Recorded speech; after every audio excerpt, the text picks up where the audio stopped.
السلام علیکم۔ 1955 مولوی تمیز الدین خان کیس پاکستان کی ڈیموکریسی کی ہسٹری میں بہت اہمیت رکھتا ہے، ہم پہلے یہ بات کر چکے ہیں۔ اور آپ نے کل جو ہماری کورٹ نے جو فیصلہ دیا ہے، معزز سپریم کورٹ نے، آپ لوگوں نے اس کو سنا اور دیکھا ہوگا، اور بہت خوشی بھی ہوئی ہوگی بہت سارے لوگوں کو کم از کم۔ اور پاکستان کی ڈیموکریسی کی ہسٹری میں سب لوگ اس کو جو اہمیت دے رہے ہیں، اس میں کوئی شک و شبے کی گنجائش نہیں ہے، واقعی بہت اہم ہے یہ۔ مولوی تمیز الدین خان کیس میں اس وقت کے جو چیف جسٹس صاحب تھے، انہوں نے کہا تھا کہ بھی ہم غلام ہیں، ابھی تک سوورن اسٹیٹ نہیں ہے پاکستان، کیونکہ ملکہ برطانیہ کے انڈر ہیں، ہم کامن ویلتھ میں ہیں، اور گورنر جنرل جو ہے، گورنر جنرل غلام محمد صاحب نے لگایا تھا وہ، اور وہ ماشاء اللہ تو وہ اسمبلیاں توڑ دیں تو ان کو تو کوئی پوچھ ہی نہیں سکتا، وہ تو ملکہ کے کیا کہنا چاہیے کہ نمائندے ہیں، ملکہ کی نمائندگی کر رہے ہیں، اس لیے ان کو تو کچھ کہہ نہیں سکتے آپ۔ تو جناب یوں ہمیں یہ کہانی ملی سننے کو۔ ایوب خان کو بہت جلدی سمجھ آ گئی، کیونکہ وہ ساتھ ملے ہوئے تھے ایوب خان صاحب، تو ان کو تو بہت جلدی سمجھ آ گئی، انہوں نے وہ گورنر جنرل صاحب کو بھی چلتا کیا اور خود مالک بن کے بیٹھ گئے۔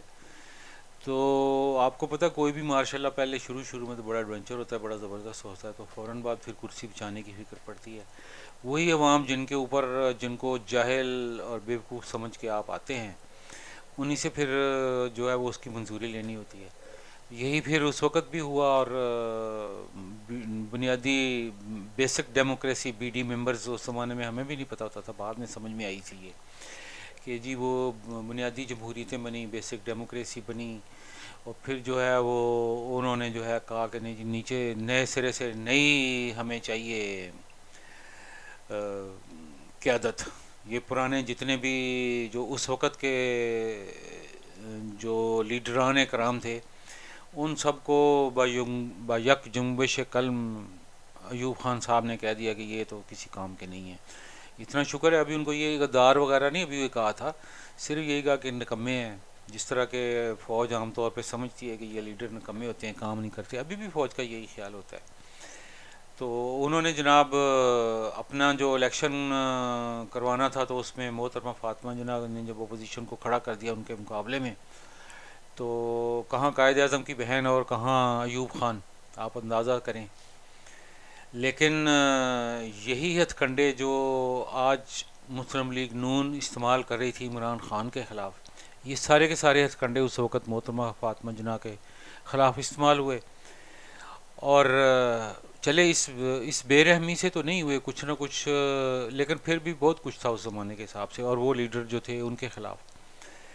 تو وہ جو سفر ہم نے شروع کیا تھا، اس میں ایک سنگ میل وہ تھا جب ہمارے یہ چیف جسٹس افتخار صاحب کی موومنٹ چلی تھی، عدلیہ کی رہائی کی موومنٹ، پرویز مشرف کے زمانے میں بحالی کی، گو کہ اس سے وہ مطلوبہ نتائج تو حاصل نہیں ہوئے، لیکن وہ بھی سنگ میل اس لحاظ سے ہے کہ ایک طرف ساری آپ کی بیوروکریسی اور آپ کے نیوٹرلز اس زمانے کے، یعنی کہ فوج، ساری بیوروکریسی، سارے کے سارے جو اس وقت کے حکمران، وہ سب ایک طرف تھے۔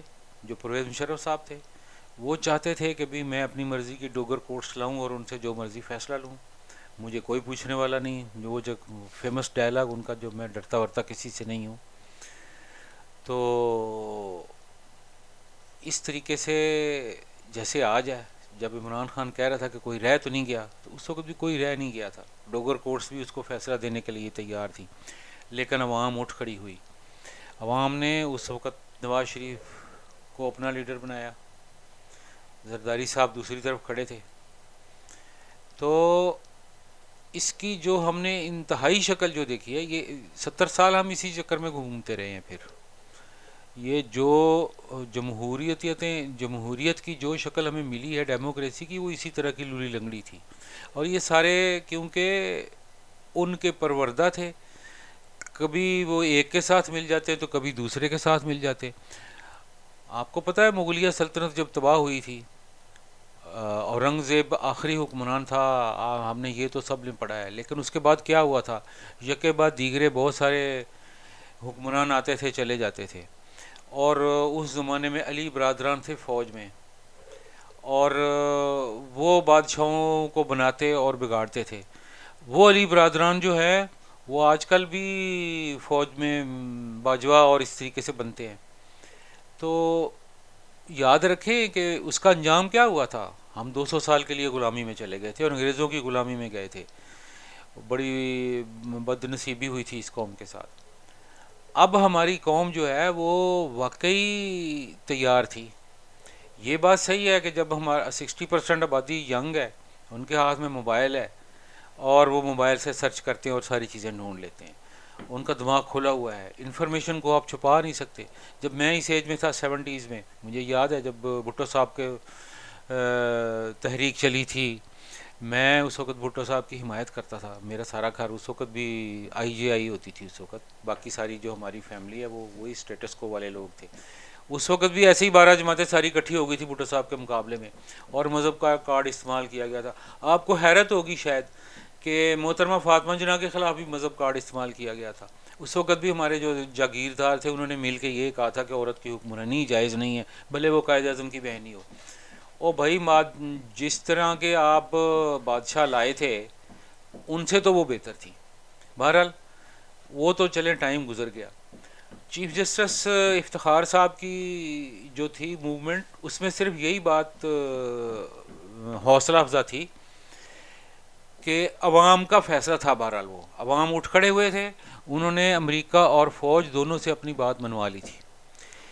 لیکن کل کے فیصلے کی جو اہمیت ہے وہ اس سے کہیں زیادہ ہے، کیونکہ اس میں امریکہ بھی انوالو تھا. امریکہ، فوج، اسٹیبلشمنٹ، بیوروکریسی اور ایون عدالتیں بھی، اور 12 کی 12 جماعتیں، یہ ساری کی ساری جو ہے وہ عمران خان کے خلاف تھی. اور عمران خان نے عقل مندی سے لڑا، جذبات کی رو میں بہہ نہیں گیا، اچھے طریقے سے جو ہے اس کو ہینڈل کیا اور یہ قافلے کو یہاں تک لے آیا ہے. یہ کوئی کم بات نہیں ہے، بڑی اچھی بات ہوئی ہے. یہ پاکستان کے مستقبل کے لیے یہ بہت اچھی بات ہے. لیکن یہ لڑائی ابھی بہت لمبی چلنی ہے، ابھی یہ ختم نہیں ہوئی ہے. جسٹ ون بیٹل ہم نے جیتی ہے. ڈیموکریسی لانے کے لیے اور اس کو چلانے کے لیے ابھی بہت سی قربانیاں دینی پڑیں گی، بہت ساری محنت مشقت کرنی پڑے گی. ابھی سینٹرل میں بھی آپ لائیں گے، نئے الیکشن کروائیں گے، اور الیکشنز کے لیے آپ نے قانون بنانے ہیں، اور وہ اسی بیوروکریسی اور اسی اسٹیبلشمنٹ سے بنوانے ہیں. یہ بڑی لمبی وار ہے پوری. جب یہ پوری ہوگی اور جب عمران صاحب دوبارہ پرائم منسٹر بنیں گے تو پھر اصل لڑائی شروع ہوگی.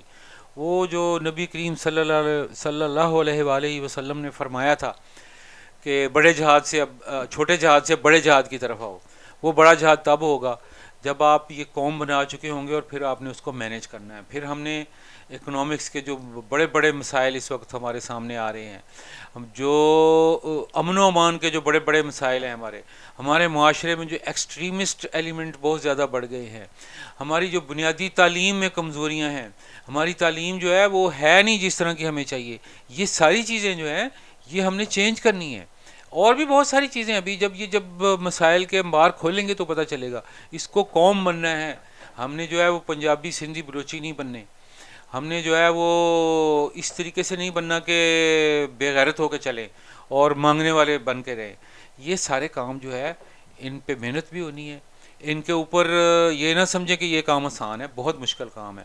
لیکن یہ بہت مشکل کاموں میں کام ہے، ناممکن نہیں ہے. یہ جو کام عمران صاحب نے ابھی کیا ہے، عمران خان نے، یہ وہ کام ہے جو اس سے پہلے سمجھا جاتا تھا کہ یہ ناممکن ہے. جب عمران خان بات کرتا تھا کہ فیئر الیکشن ہو، عدلیہ فیئر ہو، اور اس سسٹم میں سے جو ہے وہ الیکشن نکالے جائیں اور اس قوم کو جگایا جائے، پنجاب کبھی کھڑا نہیں ہوا تھا اس سے پہلے. تو یہ قوم جاگ گئی ہے اب، اور پنجاب بھی کھڑا ہو گیا ہے. سب سے بڑی بات یہ ہے جب پنجاب کھڑا ہوگا تو باقی لوگ بھی کھڑے ہوں گے. اور فاشزم کی جو گورنمنٹ تھی، پرانے زمانے کی گورنمنٹ تھی بیسیکلی، ان کو تو پتہ ہی یہی تھا نا، انہوں نے تو دیکھا ہی یہی تھا. ان کی تو انہوں نے دیکھیں پاکستان میں 90% نہیں بلکہ 99% لوگ وہ ہیں جنہوں نے اصل ڈیموکریسی دیکھی نہیں ہے، اور 90% وہ ہیں جنہوں نے سنی بھی نہیں ہے. وہ تھوڑے سے 9-10% بندے ہوں گے جنہوں نے سنی ہوگی کہ ہاں بھی اصل ڈیموکریسی ایسے ہوتی ہے. ہم نے تو اس کا سیمپل بھی نہیں دیکھا. تو ہماری قوم اب اٹھ کھڑی ہوئی ہے، یہ نئی نسل ہے، انٹرنیٹ ان کے ہاتھ میں ہے، موبائل ان کے ہاتھ میں ہے، ساری معلومات تک ان کی رسائی ہوتی ہے، اور اسی لیے انہوں نے جو اپنے لیے ہائر گول سلیکٹ کیے تھے ان کو وہ پورا کرنے جا رہے ہیں، اور ضرور پورا کریں گے. یہ جو ینگ جو نسل ہے، بوڑھوں نے تو جو دیکھیں جو بیوروکریسی تھی وہ انگریزوں کی تیار کردہ تھی اس وقت. وہ جو گورنر جنرل غلام محمد صاحب تھے اور وہ جو سارے اس وقت کے وہ لوگ تھے جو کہتے تھے کہ ہم ابھی آزاد نہیں ہوئے، اور وہ جج جو تھے وہ انگریزوں کے ظاہرہ ٹرینڈ کیے ہوئے تھے نا، وہ کیسے آزاد ہو سکتے تھے. یہ تیسری نسل آتی ہے تو کم سے کم پھر وہی آزاد ہونے کا چانس لے سکتی ہے.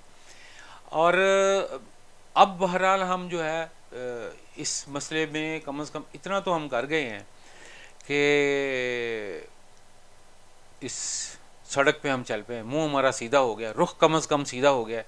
آگے بھی انشاءاللہ اچھی چیزیں آئیں گی، لیکن فی الحال ہار نہیں ماننی. یہ نہیں سوچ لینا کہ کام پورا ہو گیا، کام ابھی بہت باقی ہے.